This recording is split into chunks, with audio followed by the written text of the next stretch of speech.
Oke, assalamualaikum warahmatullahi wabarakatuh. Jumpa lagi dengan saya Muhammad Iman Fatur Rahman di channel YouTube FPF Tutorial.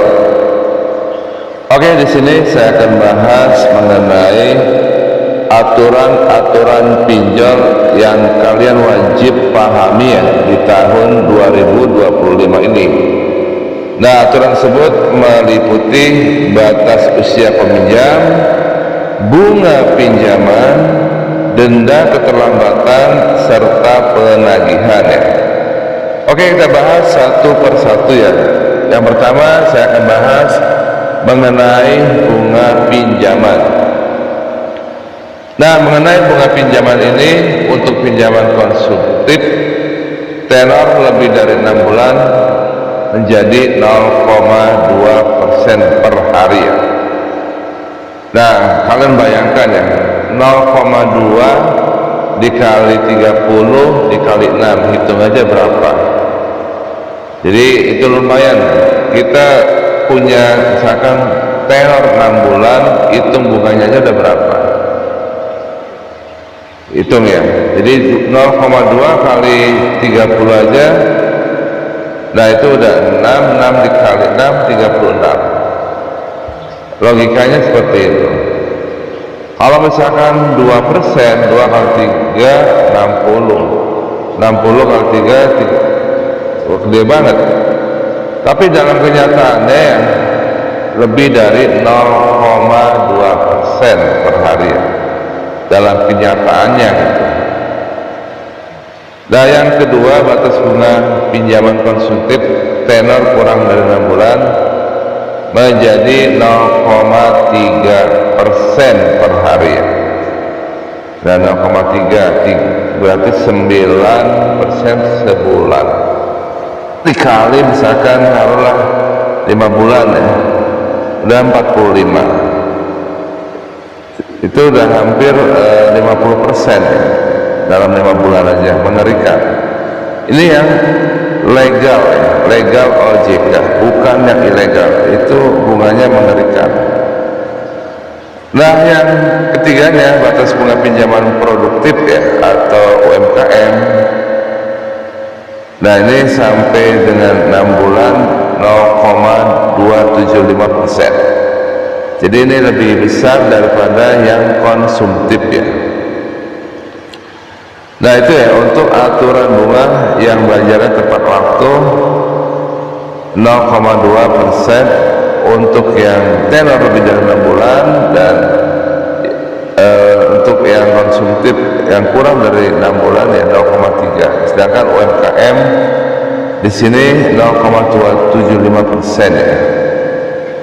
Nah, gimana kalau terlambat denda? Nah, ini ada denda keterlambatan untuk sektor konsumtif 0,2% per hari ya.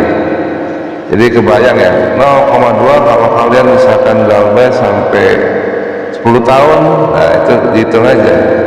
Tapi di sini ada aturan lagi OJK bahwa ketika kalian galbay, walaupun tahunnya misalkan sampai 10 atau 20 atau sampai kapanpun ya, nah itu tidak melebihi batas dari 100%.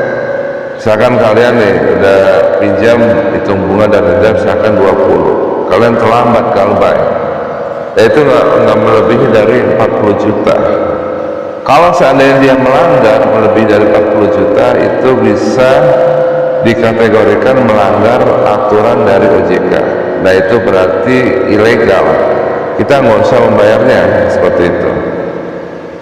Itu ya untuk aturan denda yang konsumtif 0,2, sedangkan yang produktif itu 0,067%, berarti lebih kecil ya, lebih kecil 0,067%. Itu aturannya untuk denda keterlambatan. Itu untuk yang pertama, membahas mengenai bunga pinjaman.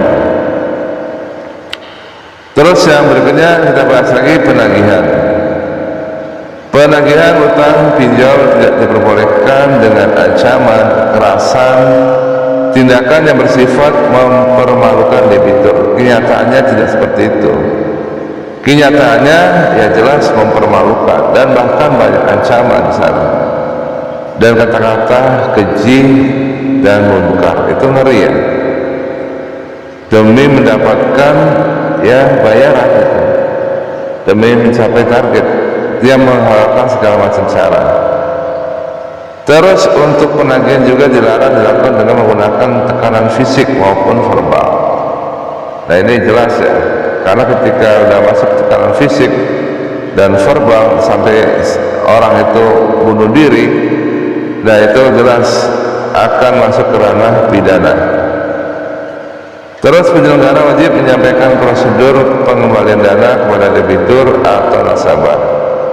Nah ini harus dijelaskan SOP-nya ya, dengan detail.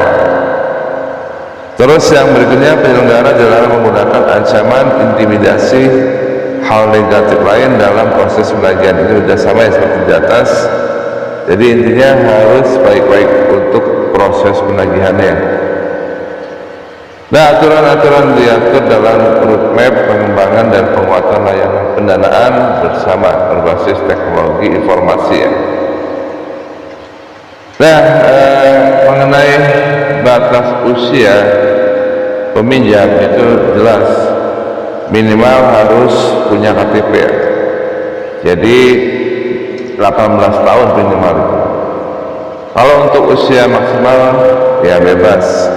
Jadi 18 tahun punya KTP itu diperbolehkan. Tapi saran saya ya jangan sesekali ya, jangan sesekali untuk melakukan proses peminjaman. Karena ketika kalian masuk ke proses peminjaman dan kalian akan terjerat ke dalam jebakan Batman dari pinjol. Nah, semakin kalian masuk maka akan semakin masuk ke dalam lubang, dan ketika kalian masuk lubang kalian akan masuk lebih dalam lagi. Yang terjadi adalah dari lubang tutup lubang. Itu tidak disarankan banget, wajib dihindari. Oke, itu aja mengenai aturan-aturan pinjol di tahun 2025 ini. Kalian harus memahami hal tersebut ya, dari mulai bunga pinjaman, denda keterlambatan, dan proses penagihan serta batas usia minimal peminjam. Semoga informasi ini bermanfaat ya. Jangan lupa klik subscribe, like, dan bagikan video ini jika video ini dirasakan bermanfaat. Oke, see you next video. Assalamualaikum warahmatullahi wabarakatuh.